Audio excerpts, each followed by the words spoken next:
So hi, my name's Lou, welcome to my channel. This week's videos are all about sewing, and so I'm going to be showing you today how to set up a sewing machine. Now I know that your sewing machine that you have at home is probably going to be a different model to mine, but a lot of the principles are the same. So I've got two machines here, they work slightly differently, but I'm going to show you how to set up, thread and start sewing on both of these machines, and hopefully some of that will translate to the machine that you have at home. If you get stuck, you may look out your sewing machine manual. If you don't have the physical copy anymore, try looking online, search for the make and model, and there's quite a lot of them out there. Throughout this week we'll be doing a different technique every day, and then at the end of the week we'll be putting all of those skills together to make a foldable tote bag. So I do hope you keep watching, and I look forward to seeing what you make. So firstly, I've got some fabric, and this is a cotton and it's a woven fabric. So you can use any fabric that you like for this, but it's quite good when you're starting out to work with a woven fabric. So if you look at it really close up, you can see the strands go this way and that way. Of course, your fabric might be patterned like this, and usually printed fabrics have a lighter side and a darker side, so you definitely have a right side and a wrong side. And so I've got some threads. When you're sewing, it's a good idea to use thread that is a similar colour, if not as close as possible to what you want to sew. But today, so you can see what I'm doing, I'm going to use some very different colours so it stands out a bit more. I've got some needles here, and I've got two different types. So these are hand sewing needles, and they come in different sizes, and they've got the pointy end at one end and a little hole at the other. The needles that you use in your machine are slightly different. They've got the point and the hole right close to each other at the end, and then they've got a kind of a broader bit at the top that goes into the machine. So I've got two different types of scissors here, but don't worry if you don't have these. I've got one pair that I just use for fabric, so I don't use this for anything else. And then I've got another pair that I use for everything else, so I use these for snipping threads and all sorts of things. And then I've got some pins, and these are used for holding the fabric in place before you sew it. I've got these glass-headed ones because they're easier to see and easier to pick up. So I've got a few bits of kit that you might find useful as well, but these aren't necessary. So I've got a tape measure. So it's useful to have something to measure your fabric with, either a tape measure or a ruler, something like that. I've got a very useful tool for poking into corners. I've got something to mark fabric with. Now this is a fabric pen and it disappears when you make the mark. But if you don't have this, a pencil or a pen or something like that will do. The marks that we're going to be making on the fabric aren't going to show up. They're going to be hidden in seams, or they're going to be behind other things, so don't worry too much about that. And then optionally, I have a pair of pinking shears. So these are scissors with little triangular blades, and these cut the edge of the fabric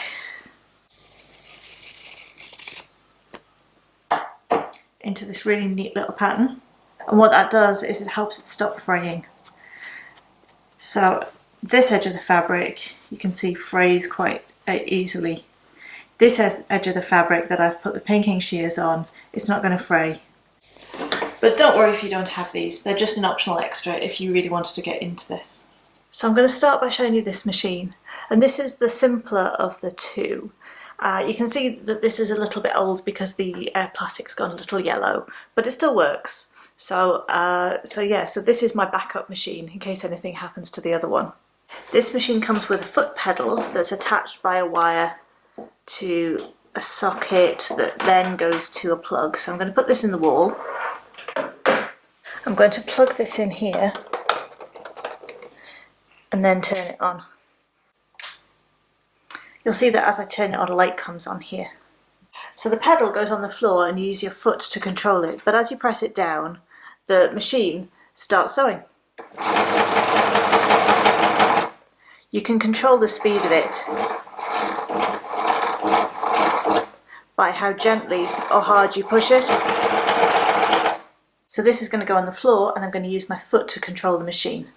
So sewing machines work by having a thread that comes from the top of the machine and threads through the needle here, and then also having a thread underneath that feeds up through this little hole here. So I've got one spool of thread, but I need to get that thread into two different places. So this is how I do it. For this machine, I slide this arm out, and this reveals a little compartment down here which I can flip open. In here is a wee bobbin. There's a little latch on it that pulls out. I can get hold of that and pull this whole compartment out. And in there is a little bobbin. Now your machine probably came with several of these, but you can always buy more if you need them. Now this doesn't have anything on it right now, and I need to get some of this thread onto this bobbin. So I'm going to show you the top of my machine. It's got this handle and there's a little stick like this that slots into there. You'll have something like this somewhere. It probably won't be on your handle, it'll probably be somewhere else on the machine, but there will be a little stick either sticking up or one that you can put in. I'm going to take my thread and just loosen the end of it and place it on there. So I take my bobbin and then that goes on here. So my spool is up here and my bobbin is here. Now you'd think you'd just take your thread and wind it straight around the bobbin, but no, it needs to go through something first that will keep it at the right tension. So on my machine that is over this way.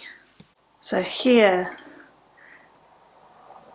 I just wrap the thread underneath this little bobble, and that will keep the thread at the right tension for going around the bobbin.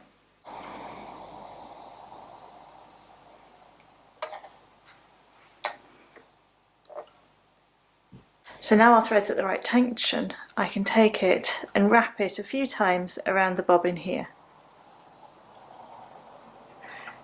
Just keep going until you've wrapped all of your thread. And then this one needs to lock in place, so I need to push it towards this, this buffer here. And now when I press the pedal, it'll wind the bobbin, and it'll wind all the thread off the spool.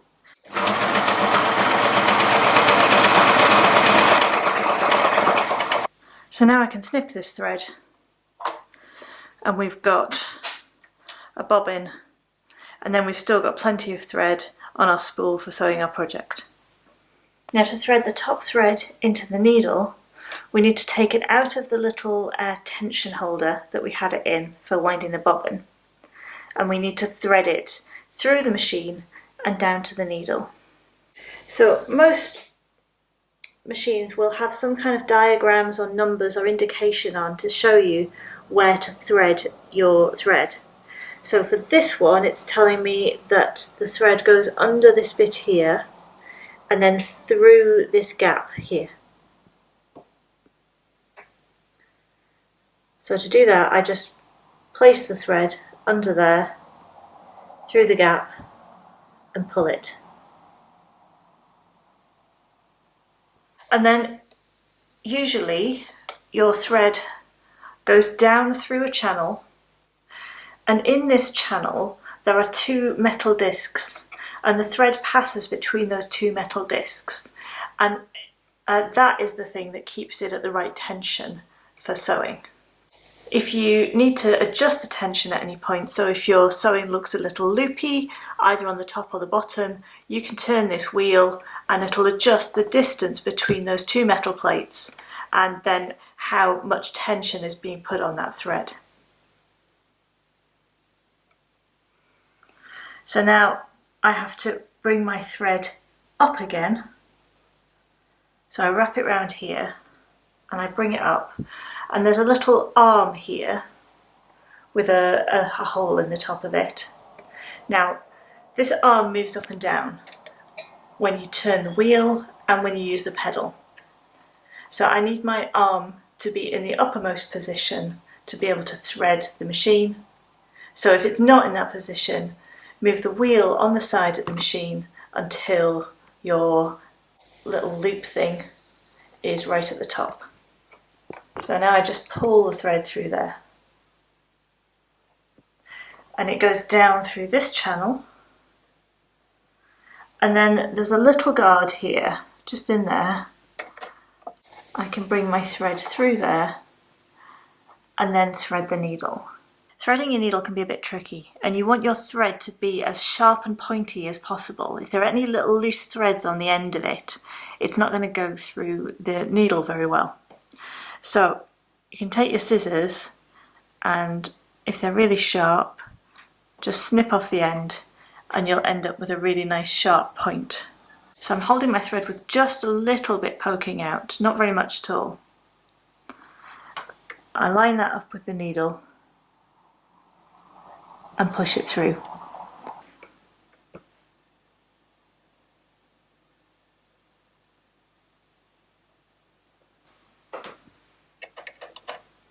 At some point, it might take 2 or 3 goes, but you manage to get that little bit of an end through the needle and you pull it tight. And then you take the tail of your thread and you feed it through the foot. This thing here is called the presser foot, and out of the back of the machine. And you just leave the tail end of the thread hanging out of the back of the machine, giving yourself maybe 10 centimetres. So you may remember we've got this little empty compartment down here, and this little metal case is what was inside there. So the bobbin that we wound with our thread just drops in there. And then this is our loose piece of thread here, and we need to feed it through this tiny little notch on the side, and then we pull the thread between these 2 little bits of metal here until it pops out the side. So now our thread is coming out through this little letterbox here. This little bit on the front is a little handle. It's a little lever that you pull out and you can use it as a handle. And then this bit sticks out at the top. And that corresponds with a little notch down here. So we're going to hold this by the handle, line this up with that, and just slot that in.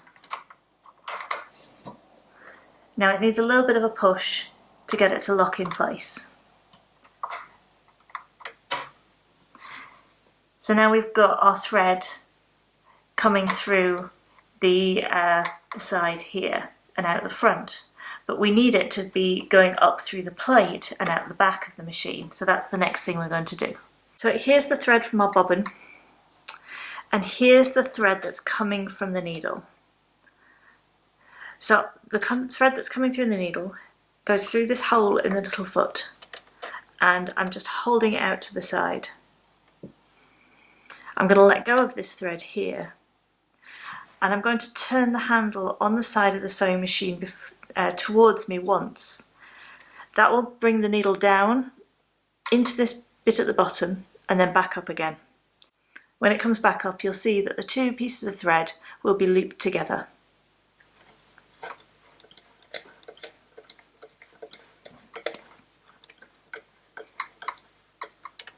So now I've got a little loop of thread coming from the bottom and up through this plate, and I'm just going to use my scissors or something little to pull that through until I've now got 2 pieces of thread. One's coming through this little hole in the plate and one's coming through the foot. So you need to have the 2 ends of your thread and maybe about 10 centimetres long. Otherwise they may get lost in the machine. And I'm going to just put them out of the back of the machine, and we're ready to sew now. I can put the tray back on the machine here,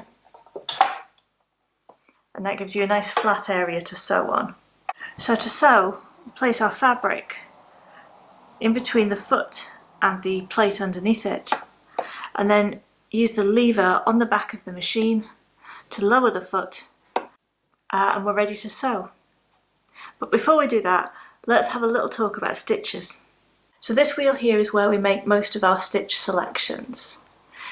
These stitches along here are all straight stitches. We've got long stitches here, short ones here, and I can choose any position in between. The rest of the stitches, these ones are for making buttonholes, and then we've got a variety of decorative and useful stitches that we're not going to cover this week. This lever controls how wide the stitches are, so if I put it all the way to 5, I'll get really wide zigzag stitches. For most stitching though, I'm just going to have it on 0, which means that it's just going to stitch in a straight line. There's a little lever here that I can press down, and whenever I do, I throw the machine into reverse and it starts stitching backwards. This you use at the beginning and the end of the seam, and it helps reinforce the stitches. The very last control here is left, middle and right, and as I move this between different positions, it moves the needle. So now we're all ready to sew.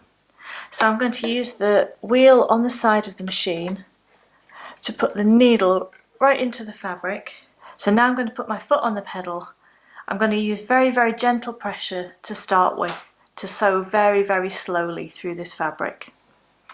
I'm going to keep my hand to the side of the fabric here, making sure not to put my hand in front of the fabric, because then there's a danger that you might end up travelling your hand into the path of the needle. So I'm always going to keep my hand at the side here and just guide the fabric through.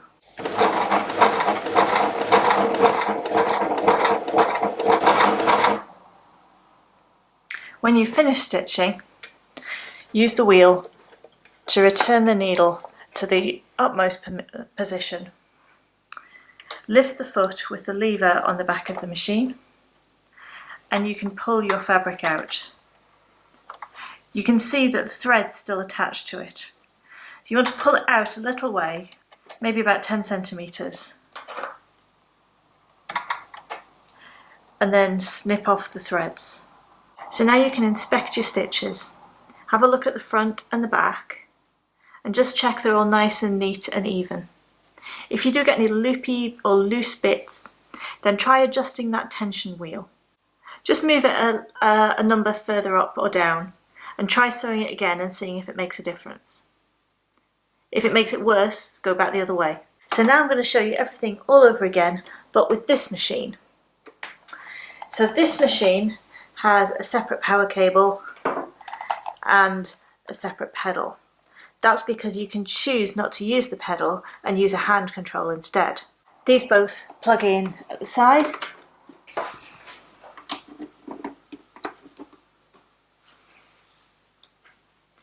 And then switch the machine on. So this machine has a lot more controls and there's a lot more you can do with it. But today I'm just going to show you how to thread it and get a simple straight stitch, just like we did with the other machine. The spool goes in here. There's a little flip up compartment at the top, and here's where the spool of thread will go. So this slides off. The spool goes in there, and then I can put this cap back on and it'll keep it in place. For this machine I don't need to go underneath to find the bobbin. There's a little plastic cover here that lifts off, and then in here is my bobbin. I still need to wind the thread onto the bobbin. So in that case, that goes on here. So my thread needs to go around this little bit here, but before it does that, I'm going to follow these, and the dotted lines here indicate that this is where the thread should go for winding the bobbin. So it goes under here and under this loop, round the back here, and underneath that little loop. You can feel when it's underneath because it becomes a little tighter to pull. And now I wrap the end around the bobbin again. I'm going to wrap this a few times, and then this one has a little blade in the bottom there. So if you just hook it over that section, you can pull it tight and it'll just snip the end off for you. And now again, push this up against the buffer. So again, I'm going to use my foot pedal to wind the bobbin. With this one, I've got a little display that tells me what's happening, and it'll tell me when the bobbin's full. And again, I can snip my thread, pull the bobbin back and lift it up. Loading the bobbin into this machine is so much easier. You simply drop it in, and then you pull your thread through this little, like a little mini maze, little S-shaped curve, and there's a little blade there that will cut off the end of it. And that's all you need to do. So now we can just put the cover back over, and the bobbin's ready. So all we need to do now is to thread the spool through the top of the machine and thread the needle. So we've got our spool here, and I'm just going to follow the numbers. So it loops over here, underneath, up, takes it down through the channel, round the bottom and up again. And for this we don't need to worry about it going through the loop at the top. The machine will do that for us. We just need to go down again. So just as in the other machine, there's a little catch right at the top of the needle that we can pull our thread through. And then this machine has an automatic needle threader, but mine's not currently working. It's one of the things that goes off every few months and gets put right every time I take the machine for a service. But at the minute it's not working, so I'm just going to thread the needle just as before. So if I put my finger behind the needle, you can see it's gone through. Pull it out, and then again I thread it through the foot. There's a little gap in the front of the foot there, and then the excess goes out of the back of the machine. So your controls will probably look a lot different to mine, and there's an awful lot going on here. But all I'm going to do at the minute is choose button number 1, which is a straight stitch. I can use these buttons here, just as I did with my other machine, to make the stitches longer or shorter. And I can also use the buttons to one side or the other to make it a zigzag stitch rather than a straight one. This is a speed indicator, so when I set this, I'm setting the maximum speed that my foot pedal will sew at.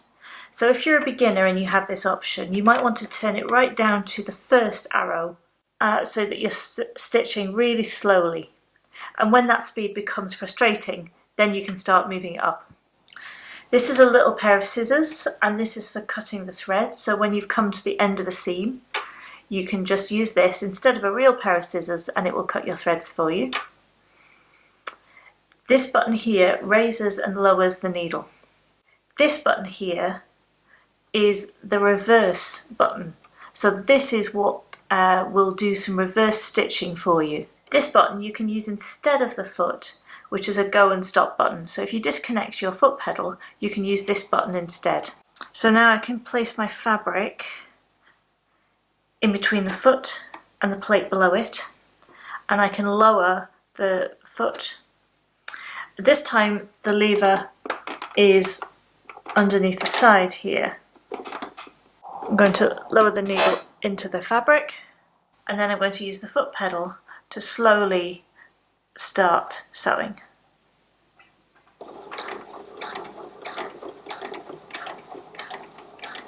So now I've finished sewing, I can use the scissors button here that will cut the thread for me. I use the lever to lift the foot, and there's my sewing. So thanks very much for watching today. I really hope that was helpful. If you've got any questions, do leave them down below. But obviously I don't know every machine that exists, so I may not be able to answer them, but I'll do my best. So the rest of this week there will be simple sewing exercises every day, and then on Friday we'll put them all together and make a foldable cotton shopping bag like this one.